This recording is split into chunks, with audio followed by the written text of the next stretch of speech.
दिल्ली में प्रदूषण को लेकर सियासत और प्रदूषण को रोकने के लिए दिल्ली सरकार के प्रयास, इन्हीं प्रयासों पे बात करने के लिए हमारे साथ दिल्ली सरकार में श्रम मंत्री कपिल मिश्रा हैं। तो सर, आपने बड़ा फैसला लिया है, 50% जो वर्क फोर्स रहेगी प्राइवेट और सरकारी इदारों की, ऑफिस की, उनको वर्क फ्रॉम होम पर शिफ्ट कर दिया गया है।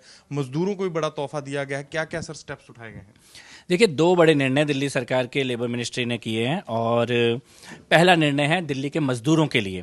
जब गैप 3 लगता है, गैप 4 लगता है, कंस्ट्रक्शन बंद हो जाती है और जो हमारे मजदूर बहनें और भाई हैं उनकी कमाई भी बंद हो जाती है। तो हमने ये निर्णय लिया है कि मुख्यमंत्री जी के द्वारा निर्णय लिया गया है कि हम किसी भी मजदूर को कमज़ोर नहीं पड़ने देंगे, अकेला नहीं पड़ने देंगे, और सबके खातों में ग्रैप 3 की कंपनसेशन के तौर पर 10,000 रुपये डायरेक्ट खातों में भेजे जाएंगे और ग्रैप 4 का भी जो काम बंद रहेगा उसकी भी कंपनसेशन दिल्ली सरकार के द्वारा दी जाएगी।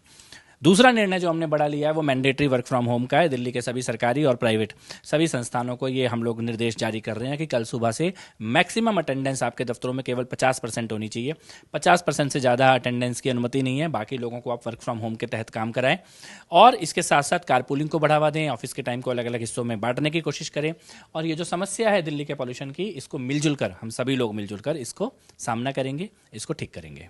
सर, कोई डेटा हो कितने मजदूर जो हैं उनको इसका लाभ मिलेगा डीबीटी का, और साथ ही कैसे चेक रखा जाएगा सर ऑफिस पर भी, और कि जो मजदूरों तक भी पैसा पहुंच रहा है वो सही पहुंच रहा है? देखिए, मजदूरों का सही पैसा पहुंचाने के लिए हम लोग रजिस्ट्रेशन और वेरिफिकेशन, ये दो स्तर पे हम लोग काम कर रहे हैं। अभी तक हमारे पास 2.5 लाख लेबरर्स, कंस्ट्रक्शन लेबरर्स हमारे पास रजिस्टर्ड है।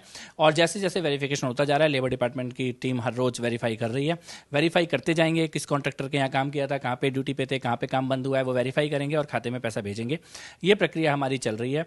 और जहाँ तक दफ्तरों की बात है, लेबर डिपार्टमेंट और एनवायरमेंट डिपार्टमेंट दोनों की टीम इस बात को सुनिश्चित करेगी। और मुझे ऐसा लगता है कि इसमें कोई बहुत ज़्यादा मेहनत करनी नहीं पड़ेगी। सब लोग साथ में मिलकर, दिल्ली वाले, दिल्ली सरकार, सब साथ में मिलकर इसको सुनिश्चित करेंगे। सर, कार पूलिंग की आपने बात की, क्योंकि देखा जाता है व्हीकुलर एमिशन सबसे बड़ा दिल्ली में प्रदूषण का एक कारक है और दिल्ली के सांसों का सबसे बड़ा दुश्मन है। तो कार पूलिंग को और प्रोत्साहन करने के लिए, लोगों को जागरूक करने के लिए क्या क्या किया जाएगा? देखिए, अभी तो हम लोगों ने एक अपील जारी की है कार पूलिंग के लिए, लेकिन मुख्यमंत्री जी के नेतृत्व में और भी मीटिंग चल रही हैं कार पूलिंग को सुनिश्चित करने के लिए। और मुझे लगता है कि आने वाले दिनों में इसको लेकर भी एक गाइडलाइन जारी की जाएगी। सर, प्रदूषण और प्रदूषण पर सियासत, कल देखा गया कि आम आदमी पार्टी के कार्यकर्ता यहीं दिल्ली सचिवालय के बाहर पहुंचे, थालियां पीट कर वो कह रहे थे कि हम दिल्ली सरकार की नींद जो है खोलने की बात कर रहे थे, ऐसे आरोप लगा रहे थे। डाटा मैनिपुलेशन का भी आरोप लगाते हैं बीजेपी पर वो, तो उन पर आप क्या कहना चाहेंगे? मैं तो केवल इतना ही कहना चाहूँगा, जितनी मेहनत आज कर रहे हैं उतनी अपनी सरकार में कर ली होती तो इतनी दुर्गति नहीं होती।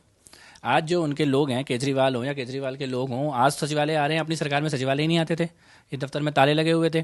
आज जो सचिवालय के बाहर थाली कटोरी बजा रहे हैं, अभी ये नकारात्मक राजनीति, जिंदगी भर थाली कटोरी बजाते रहेंगे। उनको पॉजिटिव काम करना चाहिए, दिल्ली की जनता का साथ देना चाहिए और ये बताना चाहिए कि 13 साल में तुमने किया क्या था। अगर एक एक छोटा छोटा कदम भी जो आज सरकार उठा रही है, ये पिछले 13 साल में उठाए गए होते तो ये पॉल्यूशन की स्थिति नहीं होती।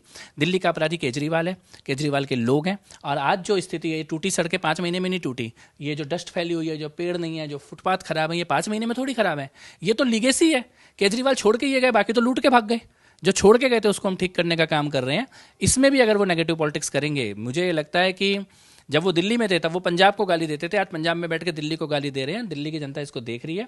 पॉजिटिविटी के साथ काम करने की जरूरत है। बड़ी समस्या है, लीगेसी प्रॉब्लम है, हम इसको ठीक करेंगे। आज तक से बात करते हुए पंजाब के जो उनके एमपी हैं मलविंदर कंग, वो कह रहे थे कि पंजाब में पराली को कम आग लग रही है। पहले जो कहा जा रहा था कि बीजेपी द्वारा पंजाब को, पराली को बदनाम करने की कोशिश की जा रही। सबसे ज़्यादा बदनाम तो केजरीवाल ने किया पंजाब को। केजरीवाल के सारे इंटरव्यू पड़े हुए हैं, उनकी सरकारों के इंटरव्यू पड़े हुए हैं पंजाब को गाली देने के लिए। आज क्योंकि वो भाग के पंजाब में ही छुपे हुए हैं तो वो दिल्ली को गाली दे रहे हैं। लेकिन मुझे लगता है बहुत जल्दी पंजाब से भी उनको भागने के दिन आने वाले हैं। दिल्ली ने अपनी सबसे बड़ी समस्या भगा दी चुनाव में। ये बाकी समस्याओं का सामना दिल्ली अपने आप करके ठीक कर लेगी। तो ये थे मेरे साथ दिल्ली सरकार में श्रम मंत्री कपिल मिश्रा, जिन्होंने मुद्दों पर बात करते हुए चाहे प्रदूषण को लेकर क्या कड़े कदम उठाए गए हैं, साथ ही श्रमिकों को जो बड़ा तोहफा दिल्ली सरकार दे रही है, और साथ ही जो वर्क फ्रॉम होम के नए प्रोविजन जो है लागू किए गए हैं दिल्ली भर में, उस पर भी जो अपनी बात साझा की।